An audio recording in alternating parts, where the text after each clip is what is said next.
राहुल गांधी की थोड़ी चर्चा कर लेते हैं। राहुल गांधी लगभग 2 महीने बिहार से गायब रहे। अगस्त में उन्होंने अपनी यात्रा निकाली, तेजस्वी के साथ दावा किया कि हम लोग सरकार बनाने जा रहे हैं। चुनाव आयोग पर निशाना साधा, भारतीय जनता पार्टी पर निशाना साधा कि वोट चोरी हो रही है और वोट चोरी करके जीत रहे हैं। लेकिन लगभग सितंबर और लगभग पूरा अक्टूबर गायब रहने के बाद वो फिर बिहार पहुंचे और फिर से कह दिया कि हम सरकार बनाएंगे और बीजेपी की तमाम नीतियों की उन्होंने आलोचना की। ये 2 महीने कहाँ, मतलब चुनाव के वक्त 2 महीने क्यों गायब रहे? क्या आप लोगों को इंटरनली कोई जानकारी है? क्योंकि भाई चुनाव के समय अक्सर क्योंकि हमने इस बीच अमित शाह जी की तमाम रैलियां देखी, प्रधानमंत्री खुद कई रैलियां कर चुके, बीजेपी के तमाम लोग रैलियां कर रहे हैं, जबकि यहाँ गठबंधन की सरकार है। बीजेपी अकेले 243 पर नहीं भी लड़ रही है, लेकिन पूरी तरीके से बीजेपी ने मोर्चा संभाला।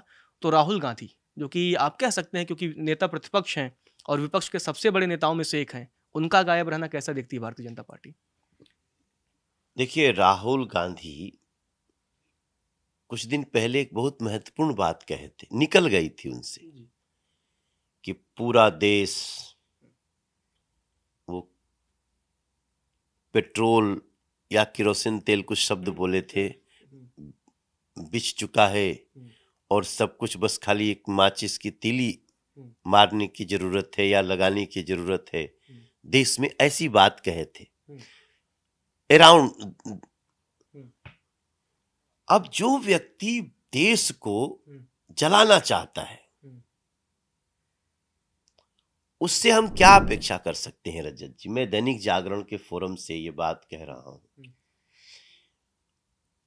अरे कभी ऐसे जलाने का इच्छा है तो उन देशों को जलाने की बात करिए ना, जो रोज आपके यहाँ आतंकवादी भेजते हैं, निर्दोषों की हत्या करते हैं, सिंदूर उजाड़ने का काम करते हैं।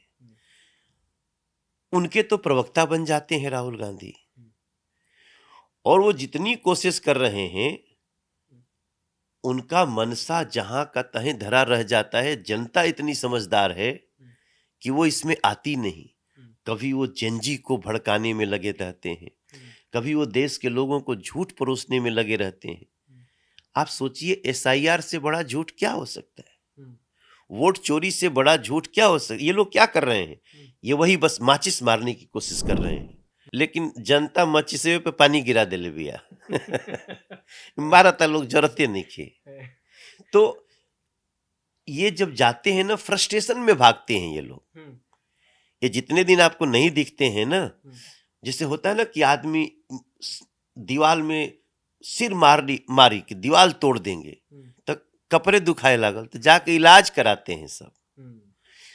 राहुल गांधी को मैं भारत का दुश्मन मानता हूं। वो व्यक्ति अपने व्यवहार से, अपने वाणी से और अपने करनी से, तीनों से वो भारत के प्रचंड विरोध की सारी कोशिशें रखते हैं। फिर जाते हैं, इलाज करा के आते हैं, फिर लग जाते हैं।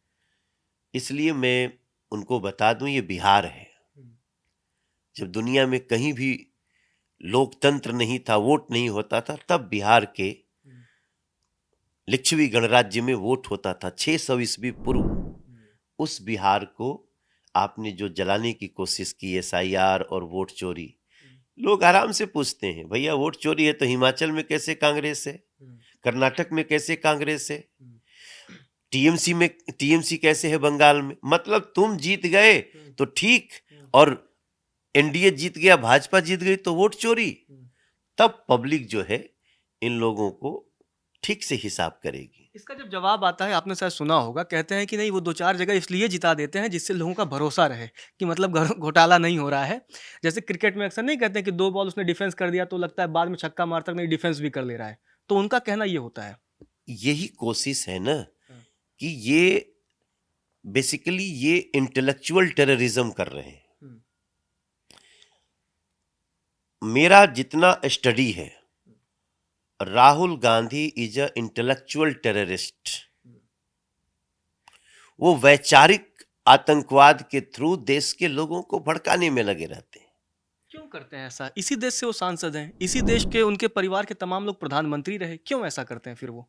नहीं, उनका तो अमेठी, सुल्तानपुर और ये रायबरेली, जब यहां से इन लोगों को लोगों ने धक्का मार के निकाल दिया।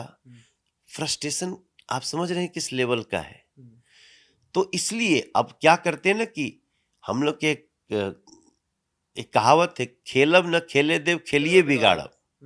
तो उसमें खेल बिगाड़ने में लग रहे हैं। आज भारत दुनिया के प्लेटफॉर्म पे सबसे ऊंचा खड़ा हो रहा है। आज अमेरिका को लगता है कि भारत की बढ़ती साख से खतरा है। बड़े बड़े देश, हम इकोनॉमिकली चौथे स्थान पे पहुंच गए हैं, अभी हम थर्ड लार्जेस्ट इकोनॉमी होंगे।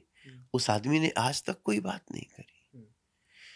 अभी बिहार का चुनाव है, वो आदमी कितना एरोगेंट है, राहुल गांधी जी छठ का अपमान कर देते हैं।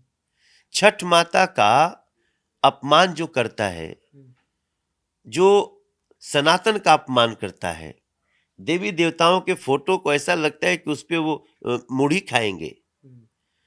ऐसे व्यक्ति को मैं मानता हूं कि वो इतना फ्रस्ट्रेटेड हो चुके हैं कि जनता ने हमको स्वीकार नहीं किया, तो अब हम इस देश की व्यवस्था को स्वीकार नहीं करेंगे। मैं तो बोलना चाहता हूं, राजनीति अपनी जगह पे है, लेकिन देश के युवा, देश के जितने भी विचारवान लोग हैं, जनता है, वो ऐसे इंटेलेक्चुअल टेररिस्टों को, जो हमारे युवाओं के मानस को भड़का करके उनको देश के खिलाफ खड़ा करना चाहते हैं, इन लोगों को समय समय पर बहुत मजबूत जवाब देना होगा ऐसे वैचारिक आतंकवादियों।